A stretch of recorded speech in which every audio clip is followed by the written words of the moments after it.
50% ang hinihingi natin!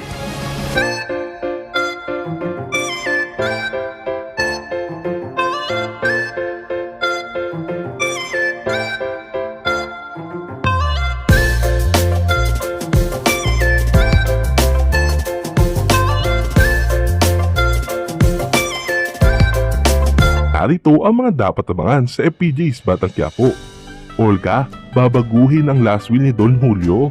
Tanggol, naggalit kina Boss Divina na pinapaasikaso na nga ni Olga ang last will ni Don Julio at para masiguradong mapunta kay David ang lahat ng yaman nito at hindi kay Ramon ay agad silang kumuha ng abogado at ito ay walang iba kung hindi si Attorney Vera na abogado rin ng mga kabalyero.